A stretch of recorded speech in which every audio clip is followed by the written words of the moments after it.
I was in prison for 15 years. There was a skinwalker in there with us. A little background first. I was serving a 15-year sentence in a penitentiary in southern Arizona. What I was in there for isn't important. During my stay, there were countless things that happened that no one could explain, and even more that no one wanted to know more about. It all started with a prison legend, a story that was whispered among the inmates late at night when the guards weren't around. Supposedly, years ago, something awful and unexplainable happened in the prison. Every morning, we'd be woken up and expected to stand near the front of our cells while guards visually confirmed we were present and accounted for. It was a routine, almost mechanical, part of prison life. But one morning, during this routine check, something went horribly wrong. A man who had a cell to himself looked very off during the roll call. His stance, his posture, it was all wrong, as if his body wasn't his own. When a guard pulled over another guard to help him check it out, they found that it wasn't actually the prisoner they were expecting at all. Instead, they found a totally different man. This man was wearing the skin of the other man over him. Loosely fitting, draped over him like a grotesque costume, it was a sight that would haunt those guards for the rest of their lives.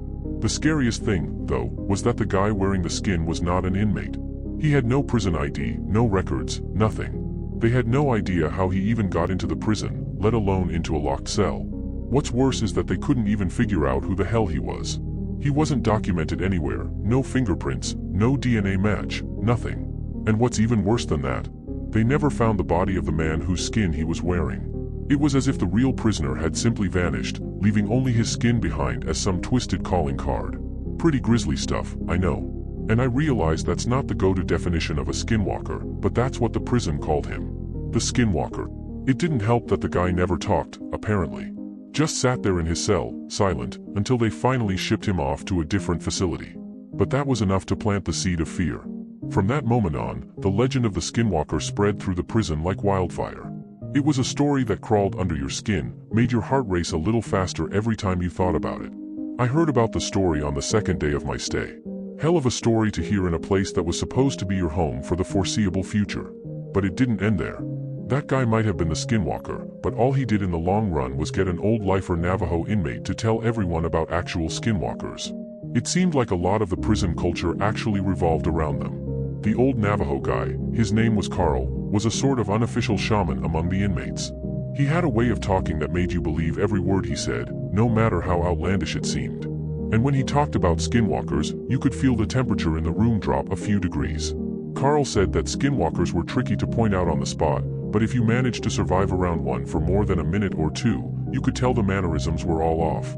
They could mimic human speech, but not replicate it perfectly. They twitched manically, their bodies moving in ways that seemed unnatural, inhuman. They had an unnatural gait while walking, like they were still trying to get used to their stolen skin. But, according to Carl, they got better with experience. Carl was convinced that there was an actual skinwalker among the prisoners, slowly picking us off over the years, one by one.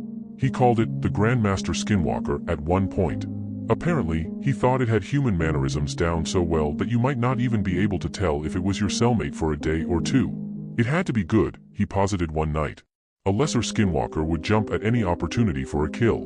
But this one was smarter. It realized it had a revolving door of people to kill coming to it, and it masterfully bided its time, blending in with the rest of us for years. A lot of guys found humor in it. They would laugh it off, saying Carl was just an old man telling ghost stories. But there were more who took it seriously. More who were really on edge about it. Every once in a while in prison, people snap. Sometimes, you'll find your cellmate swinging in front of your bunk, strung up around the neck by his pant leg. Sometimes, you just can't take it anymore. But in our yard, people tended to snap in a very special way. It wouldn't be an outburst at dinner, or a silent suicide in the night. No, in our yard, guys would just stop talking. They'd hunch over, shuffle around like zombies. Any friendships they had would be mostly out the window. They'd turn into loners during rec time, let their hair hang in front of their faces. They'd stop eating, or eat in a way that made the other inmates uncomfortable, like they weren't used to chewing, like they were learning how to do it for the first time. No one liked to talk about it. It was like if they did, it would happen to them next. I felt the same way. I didn't know if it was a skinwalker or just people going crazy, but I didn't want to find out. It wasn't clockwork or anything, but every time someone snapped in this way, it wasn't more than a couple of weeks before they were shipped off or transferred to God knows where without anyone else knowing beforehand. They just vanished, much like the original prisoner whose skin was found draped over the mystery man. Then there were the nighttime occurrences. The nights were the worst.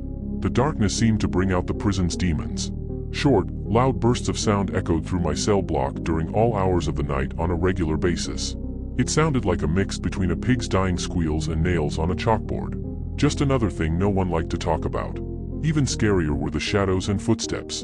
The block was dimly illuminated at night by a few lights hanging from the ceiling outside the cells, casting long, eerie shadows on the walls. I saw shadows flit across my walls on a regular occasion, when there were definitely no guards near my cell. Once, near the end of my sentence, I woke up and looked at my back wall. There, I saw a perfect silhouette of a person standing there. My heart nearly stopped. I turned to look at my bunkmate, but he was fast asleep, snoring softly. No one was outside my cell. I stared at that silhouette, frozen with fear, until it slowly faded away, leaving me drenched in cold sweat. And then there were the footsteps. Everyone hated the footsteps. They were the scariest part. In the night, sometimes, more rarely than the shadows, you would hear ungodly fast footsteps. They sounded like wet feet slapping on a tile floor. Whatever caused them would fly from one end of the block to the other in a dead sprint. Whatever it was inhumanly fast. If you happened to be awake before it started, by the time you heard the footsteps on one side of your cell and whipped your head around to see the thing run by, it sounded like it was 3 cells past you. Everyone hated the footsteps. I agreed, they were the worst. I was released from that place about a month ago, and I have more stories than I can count. I swear it was nearly my turn. About a week before I was discharged, my cellmate, a good friend of mine, snapped.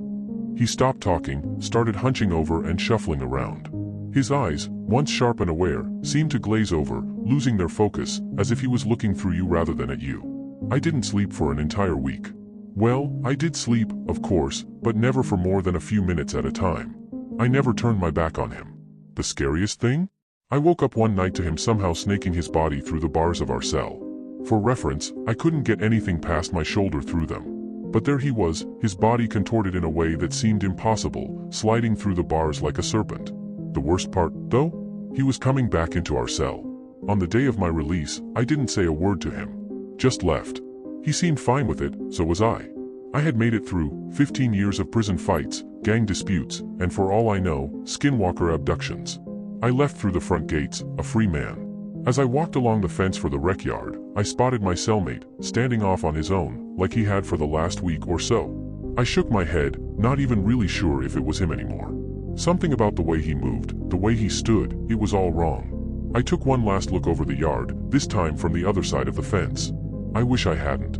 There, standing off on his own, on the other side of the yard, was Carl. The old Navajo man who had told us all about skinwalkers. But something was wrong. He was slouched over, eyeing the other inmates, twitching manically. His eyes, once filled with wisdom and a quiet strength, now looked hollow, predatory. He moved with a twitchy, jerky gait, as if he was struggling to control the body he was in. I stood there, frozen, as Carl's head slowly turned toward me. His eyes met mine, and in that moment, I knew. I knew that Carl was gone. And whatever was standing in his place was something else entirely. Something that had been waiting, watching, and now, free to roam once more. I turned away and kept walking. I didn't look back.